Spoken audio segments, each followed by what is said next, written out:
So some of you may know this small franchise called Pokemon. This franchise has been around for so long now that even Ash Ketchum has come to an end and they have dug his grave in the ground. But that is not what I'm here to talk about. What I'm here to talk about is Redditors debating on what Pokemon would be the most annoying in real life. I thought this was a very interesting story because I had never actually thought about the real life implications of having Pokemon. You see them in the shows, in movies and games, like, oh, you know, they just go about their day like they're pets or something like that. Something along those lines. And if you actually put them in a real world scenario, most Pokemon would be so fucking annoying to deal with. I think most people would try to hunt them down. It's crazy. So I'm just reading off of this site. I'm not reading off of the actual Reddit post that was made about it. But it gives us a taste, like a small little sample, you know, those little cups that you get at grocery stores, just a little sample of what you're about to eat. But anyway, I'm getting off topic. So this Redditor named Frisco Flip asked the Pokemon community to consider which of the creatures or Pokemon would most likely be hated in reality. Frisco Flip answered his own question and said that he thought Grimer and Muck would be massive nuances to farmers because they destroy plant life. So Grimer and Muck are like these boys right here. I think this is Grimer. I can't remember. It's been a while since I've played Pokemon. I know he's one of them, and they are very toxic Pokemon. So obviously you don't want this sludge maniac going around your house.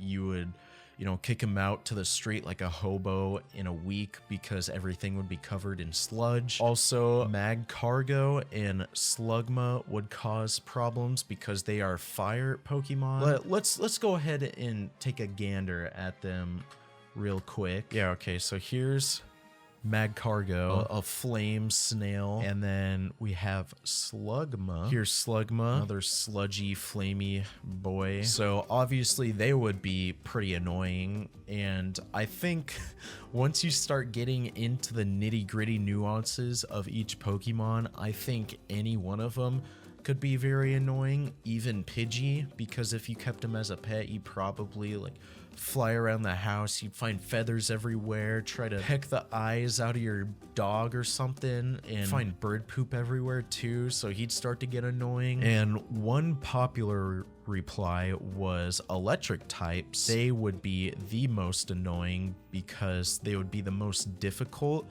to contain. This commenter specifically called out Pikachu because lots of electric types steal electricity from houses and stuff. You can't shoo away Pikachu like a regular mouse because he's like 10 times bigger than a mouse. You'd have to drop kick him out of your house. It can hurt you with the electricity. It's siphoned from your own house as well. That's kind of like a big middle finger to you. You know, you try to kick him out and he shocks you with the electricity that he stole from you. So it's just a huge mess to deal with electric types as well. Another fan said that Tinkaton, I actually don't know this one. Let's take a gander at him. I don't know exactly what this one does. Actually, just has like a big hammer, like Smog from Dark Souls. Okay, I guess I could see that. They get mad at you, they just smash your kitchen table into a million bits. Someone said that Tinkaton would cause more than its fair share of headaches and would likely fling boulders at aircrafts. That's, you know, a very isolated incident. I feel like that wouldn't happen all that often. I mean, I don't even see aircrafts that often where I live. Lots of comments also mentioned the giant Bugmon, a huge swarm of Yanmega. So Yanmega right here. Imagine a whole ass swarm of these boys coming at you.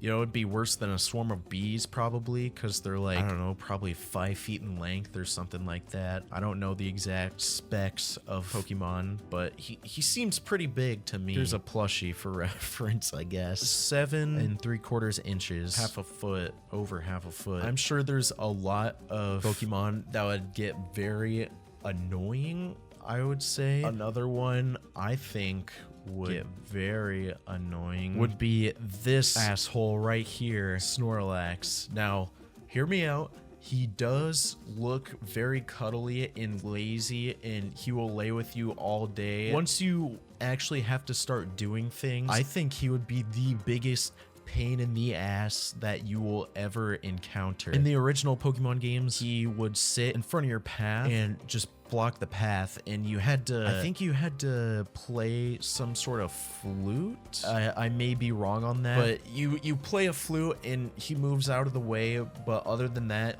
you can't move him unless you have that stupid flute. It just would become so annoying, because he would also eat up all of your food. You'd have to go to the grocery store every single day and get several hundreds of dollars worth of food just to feed his lazy ass. And then he would just leave a giant imprint on your couch or on your floor, because he probably can't fit on the couch. I could not imagine having to deal with him. So that is my opinion on what the most annoying Pokemon is, but let me know what you guys think, if you agree with any that we discussed here, or if you think someone else is more annoying, because I'm sure you could make a case for anyone. I think any Pokemon, even some of the characters in Pokemon, would probably be more annoying than actual Pokemon. That's about it. I thought this would be an interesting article to discuss. Don't forget to smash like and subscribe as always. Check out Patreon, and I will see you guys in the next one. Bye bye.